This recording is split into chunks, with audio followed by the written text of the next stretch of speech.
Greetings, and thank you for joining us for another SANS ICS concept overview. I'm Don C. Weber of Cutaway Security and a certified SANS instructor. In this concept overview, we are joined by Kevin Lawrence and Phil Thome of Congnizant. Kevin, Phil, and I discuss managing insider threat incident response. We discuss the challenges organizations face when dealing with insider threats, and Kevin and Phil provide us with details about how to prepare for these types of events.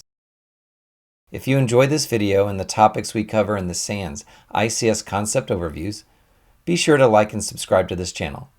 Leave a comment if you have a question about this topic or suggestions for future content. Okay, welcome back to another SANS ICS concepts of videos.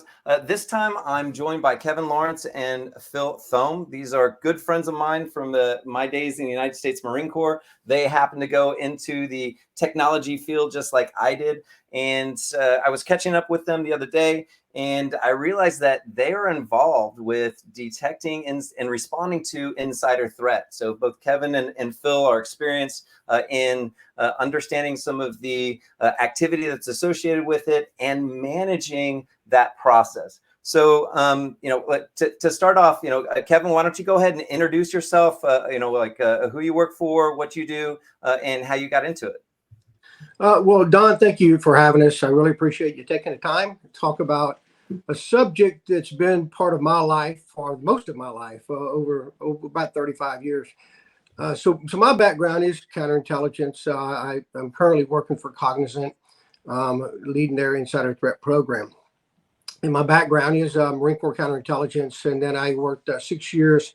My last 6 years and retired out of DIA, working in their department. I did a tour at the Pentagon on the Joint Chiefs of Staff, working for the Counterintelligence Directorate there. So that's a little bit about me. Yeah, there you go. Yeah. Phil, you want to introduce yourself?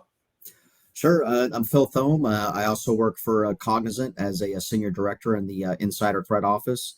I have a little bit of experience in the insider threat realm for the past 12 years, as well as dealing with any type of incident response and dealing with SOC type operations coming in from both the government side and also from industry. Yeah, Phil, when I found out that you did the SOC side, you did the incident response side, once we were able to connect back up, a little over a year ago, I was really excited that I wasn't the only one that went into cybersecurity.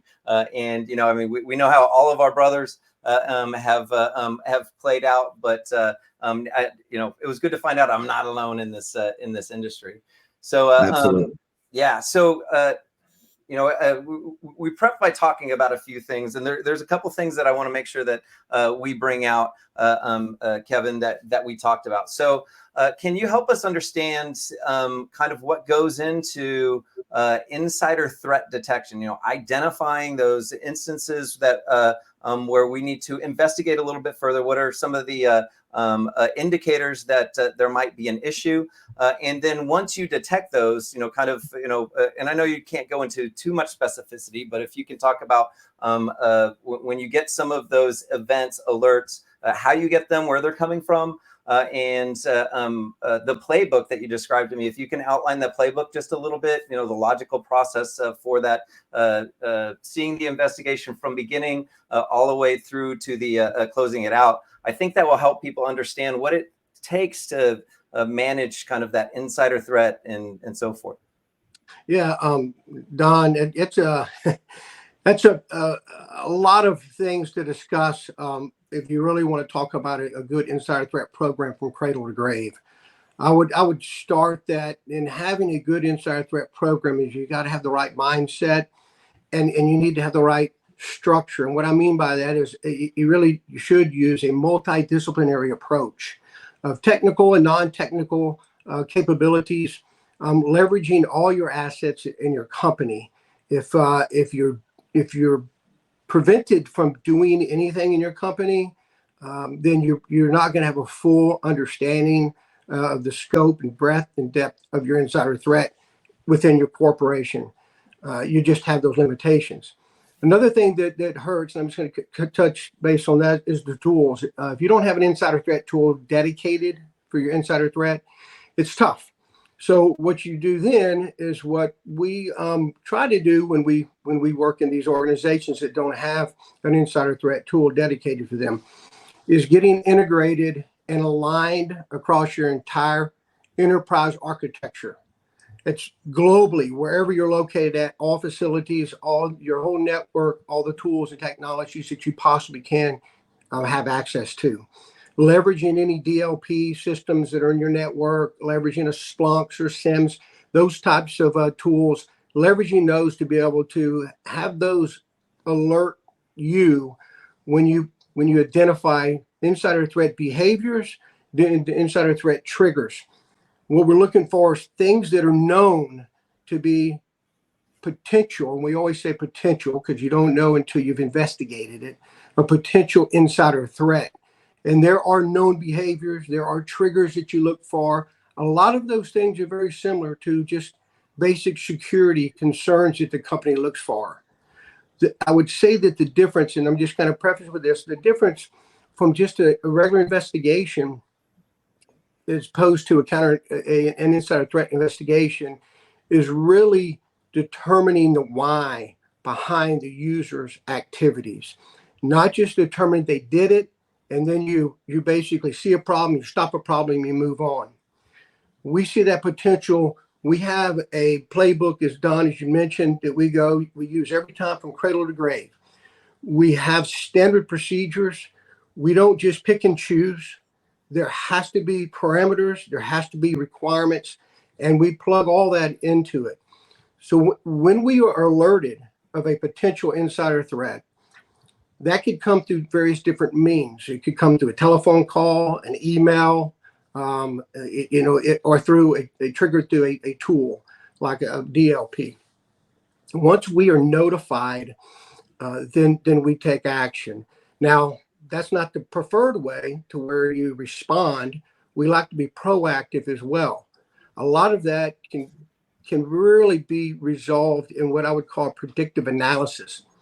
So as you develop your insider threat program and you integrate all the pieces to that, you track and you monitor all those behaviors. And those behaviors over time can help you identify what you would say alerting potential future actions. So, for example, predictive analysis, you can say, okay, we have an uptick every June for the first week of laptops being lost, and we've learned over time that a lot of that is because people go on vacations during that time, or yada yada. So those are things that help you become a little bit more proactive, because you can start reading that predictive analysis and start leaning towards that direction. But when we receive notification of a potential, we have various different stages. We assign an action officer. That action officer is going to take that incident and he's going to run it through what we call preliminary inquiry, not an investigation. During that preliminary inquiry, that individual, that action officer, goes through all of the tools and databases that we have access to, that we are allowed and have authority to have access and go into. And we look for any past incidents that may be contributed by that individual, that user. If they have past incidents, past risk and behaviors that we're questioning, what have you, that obviously strengthens our case that this individual would be an insider threat. Keeping in mind, the majority of insider threats stem from negligence. I mean, you got a whole bunch of different studies out there. They range anywhere from about 60 to 70% of insider threats are negligence. So it's not really the one that's trying purposely to get in there and maliciously damage your system or steal things. So that's why you need to check out every incident that is a potential. And once you've identified, if there are other indicators that in your preliminary inquiry that you found on this individual or the incident even, then what that individual does is he identifies all the findings, and then we have a board. It's an analysis board. We all come together. The individual briefs their findings, gives us their opinions and through their experiences of, hey, I believe this should go, to the next step because of these findings. And if that's the case, then the next step is we open up a formal investigation. Open up a formal insider threat investigation. We alert certain folks within the organization, always keeping legal abreast of what we do. Oftentimes, we'll work with HR in the early stages, but on every case, when we have completed an investigation, the final does get reviewed by legal and HR for actions that they choose. And an investigation typically takes a lot longer than just a regular investigation, because we're not just seeing the problem, stopping the problem. We usually don't even alert anyone that we're looking at something specific or any nefarious activity, as we want to leave no stone unturned on everything that we're looking at that is associated to that user in question. And so that can take a long time. Yeah, and that's one of the things that I was thinking about when we were talking, is that when we know that we've been compromised by some type of threat actor, we want to contain that that event as quickly as possible, especially when we're in the enterprise environment, the business network. If we can contain it as quickly as possible, locking accounts and so forth. It's a little bit more difficult on the OT side, but certainly when we're talking about insider threat, it seems like that process, because you have to have much more due diligence before you start taking action, possibly involving more people like HR leadership and HR to get permission to take action, or even investigate even further. It kind of draws that process out. So, yeah, I mean, can you tell us how much longer you think than a normal kind of security response effort? Great question, Don. And I think I'll turn that over to Phil, because he manages all of our metrics. That's another very important thing to help you identify advanced concerns, is you do behavior analysis through your metrics. So Phil, you probably have a better answer than I could. Yes, sure, Kevin. And thanks for that question, Don. When you mentioned something in there of, potentially having to turn off, access and things like that. And that's a really, really fine line, especially when insider threat, because when you start to do that, you're essentially tipping your hat in those investigations. But when you get to that point and you see something that, you have to do that at certain points. I mean, sometimes, you want to let it go, but, it's a detriment potentially to the company. So usually when that kind of stuff happens, you kind of tip your hat a little bit, but, it's the reason to do it is it's the right thing to do to stop a potential compromise. As far as those that long-term investigations, I can speak from experience in that from a previous positions and with a clear defense contractor, spending over 10 months in an investigation, and still, at the very end, finally finding, that I guess what you would call the smoking gun, so to say, on, okay, I finally found, exactly what I was looking for to show that, we were correct in starting this investigation. So, a lot of times, companies want to put SLAs due to metrics and things like that to show a certain percentage and how effective that, a program actually is. But really, in my opinion, the way to really show how a program is effective is not having anything at all really show up, because it's showing that, one, you're educating people and you don't have a lot going on there, and you're being proactive in what you're looking for. But the extensive on these investigations, you start getting to that higher level when you get to the C-suite and things like that, when you're dealing with legal, HR, and when they start approving things, that could take a little bit of time. They're going to want to know why you're doing that. When you start dealing with any type of higher levels within your organization, it tends to the groups tend to get smaller and smaller. So there are a lot more questions start to come up, the more careful that you probably should be whenever you're dealing with that. So that can take some time. And also the just explanation, honestly, when it comes down to, getting leadership buy-in and explaining what insider threat does, because, depending on how large the organization is and they don't quite understand it, and you have to explain exactly what you're going to do without compromising those investigations. And that can take a little bit of time. Just getting on a calendar sometimes, as we all know, in industry is really hard, at some point. But you know, the portion that really takes a long time that people should understand from an insider threat investigation, vice a, you know, just a standard like AUP type or type investigations, or just a standard type investigation within corporate industry, is just the analysis alone, and making sure that we mentioned this prior to coming on here, was that you don't want to tell some or say that this person's an insider threat and they're really not, because you haven't lifted every stone to look underneath it and make sure that it's there, and you may not find it.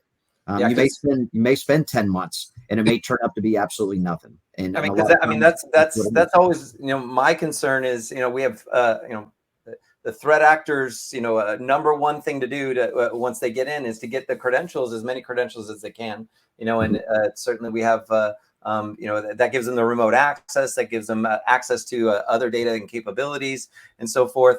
What would be a good description of that tipping point where, because I think that's going to be some of the initial events that get triggered are unusual activity around a user's credentials. So what is that tipping point where you kind of decide that, hey, this isn't some outside actor, this is somebody that's internal and potentially with privileges and knowledge of the systems? Is there any indicators or anything? Well, I mean, I can take that one, Kevin. I'm just thinking, I'm specifically kind of hearing so much like admin users is very, very big. And obviously admin users want to get those additional credentials and things like that.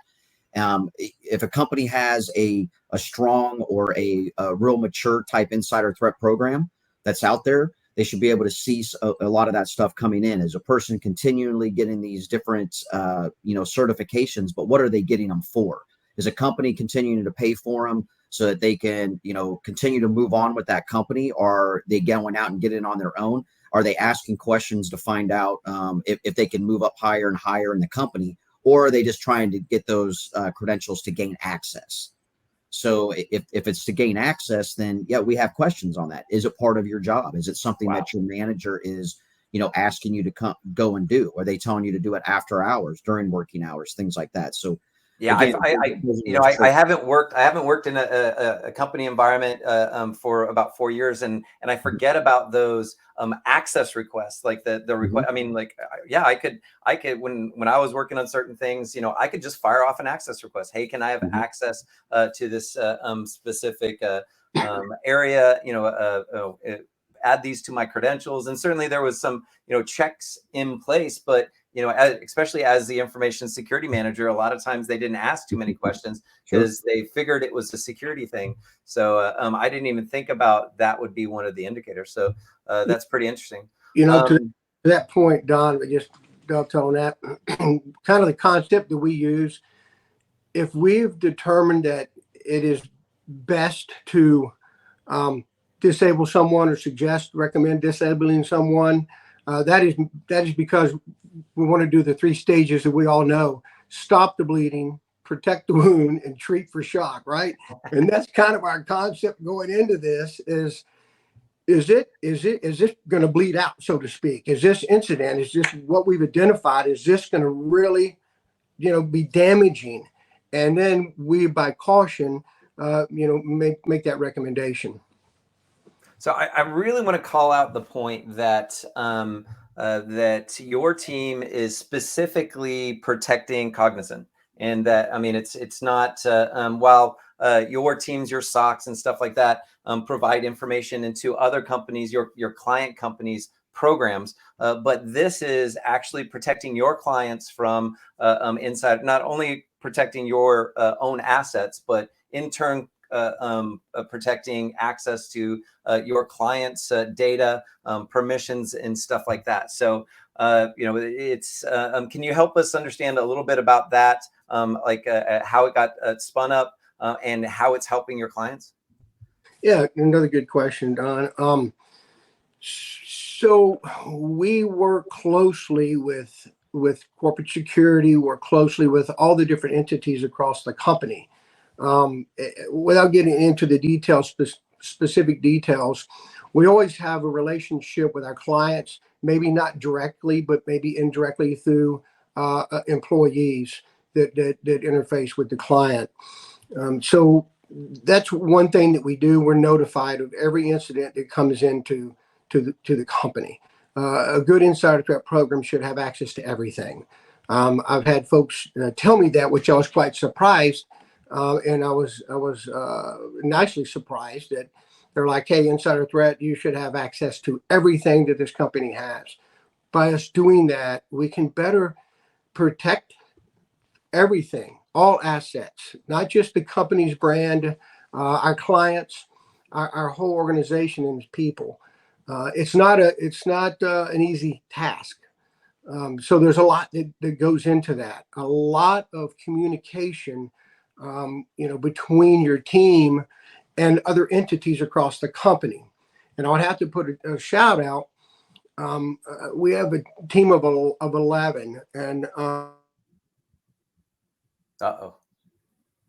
Oh, looks like he froze. Yeah, it looks like we lost Kevin. And hopefully come back. Phil, from the standpoint of Kevin, we lost you. I was just about to ask Phil. I think you kind of covered it. It's one of the things I want to kind of highlight is the fact that this is so complex and different than normal incident response and so forth. It's are you guys doing tabletop sessions around insider threat with your own leadership? Is that something that'll eventually move to helping your clients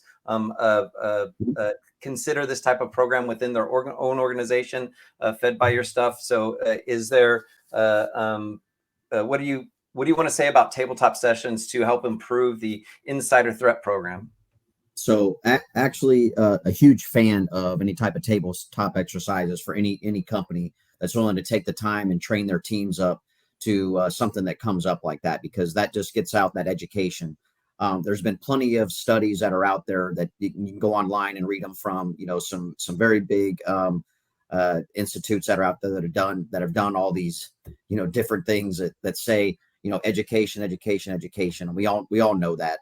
But just having a team, just on, at an organization can bring down that overhead cost that it's costing, somebody from a security standpoint, because we always have to remember that, security is an investment. It's not a cost. We need to get that up to, to the ones that, that pay the bills. But tabletop exercises have been ran.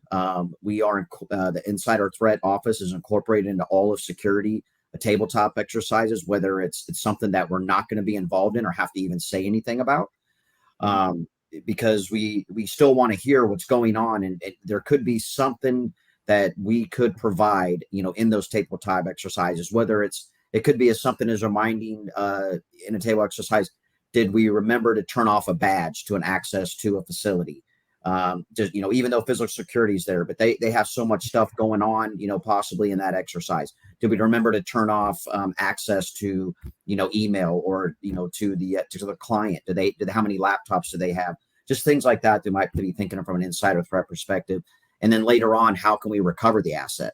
A lot of times we don't remember if someone's getting ready to leave or they're going to walk off with an asset. We still want to potentially recover that if at all possible. So yes, tabletop exercises being ran, and definitely a great tool.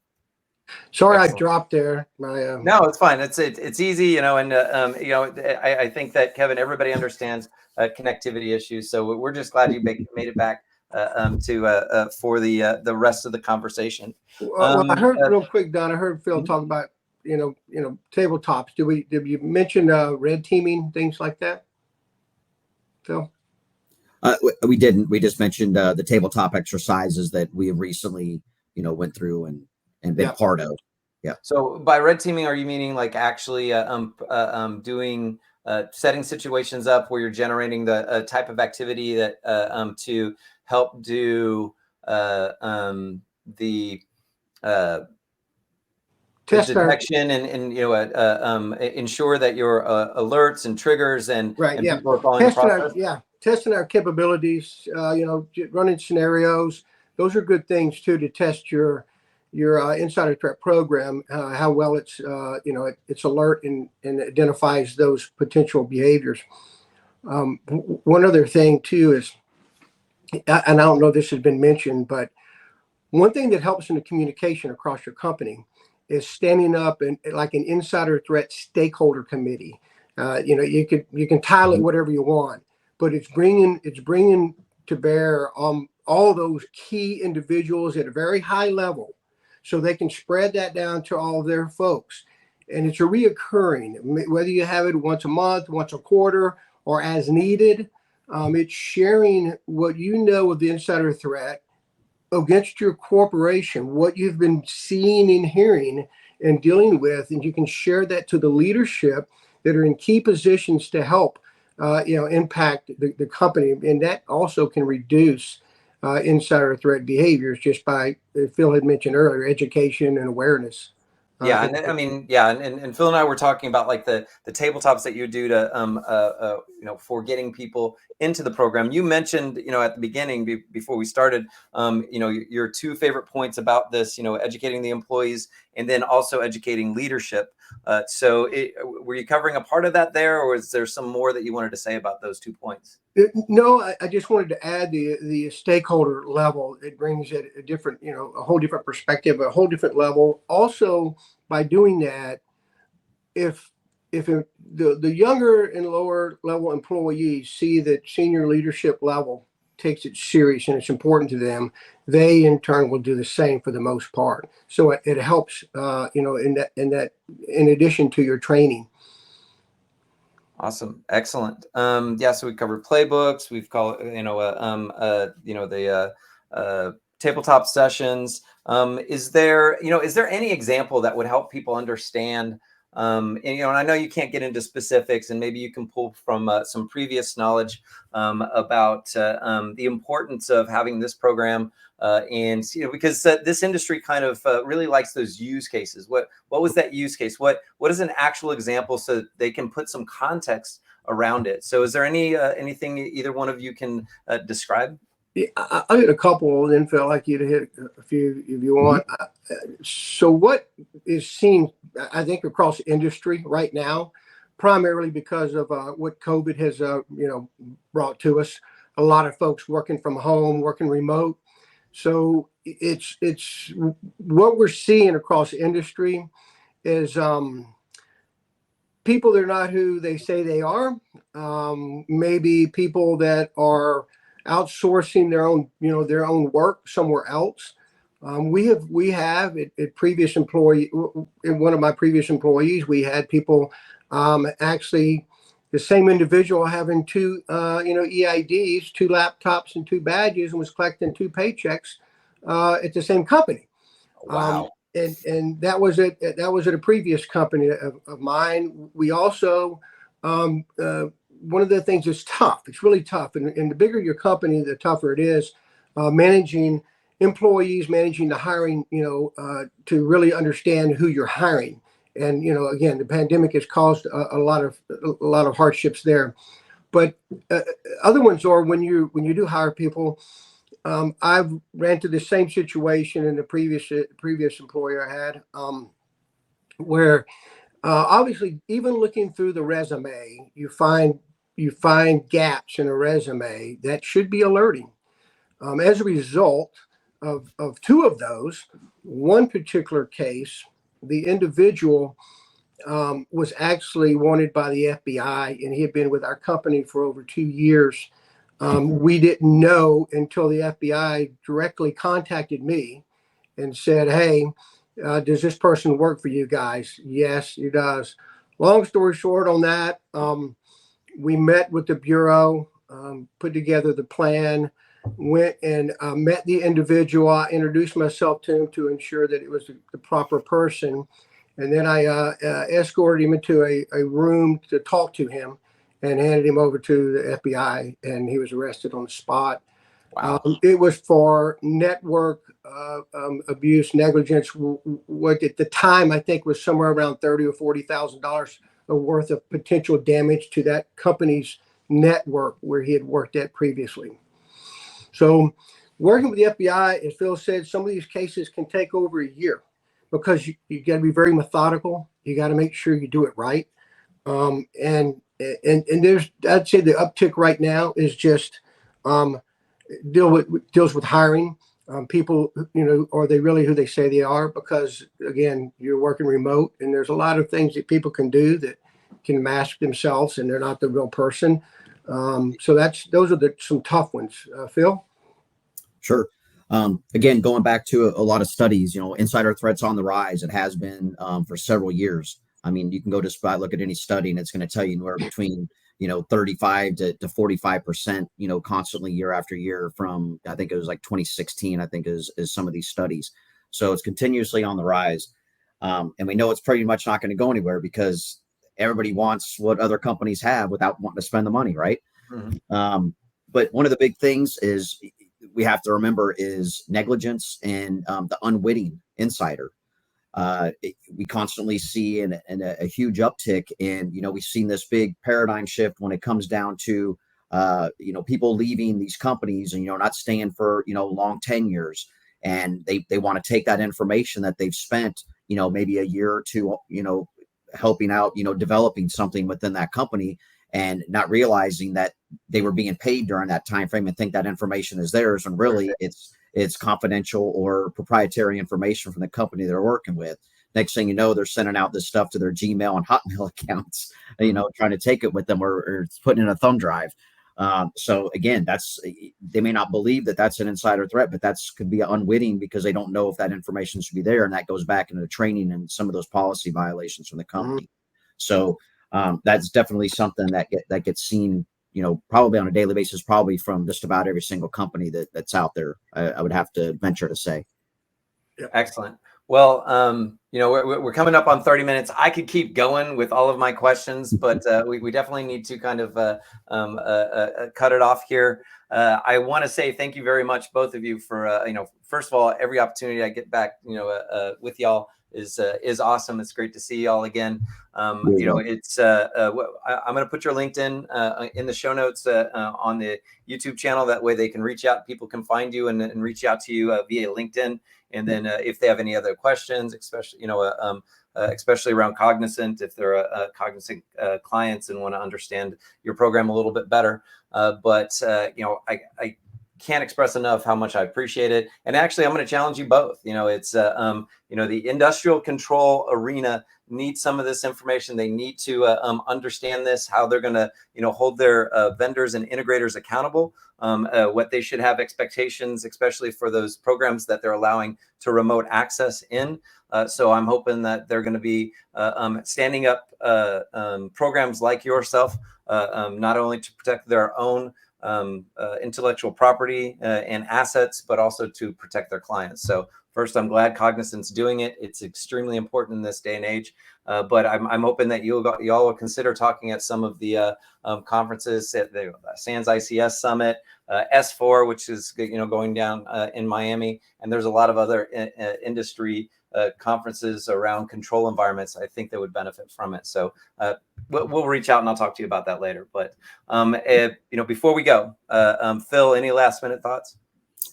Just to have a successful program, can't stress enough to integrate, get HR on board, get your leadership on board, and get your legal team all into one hub, and have great minds thinking alike.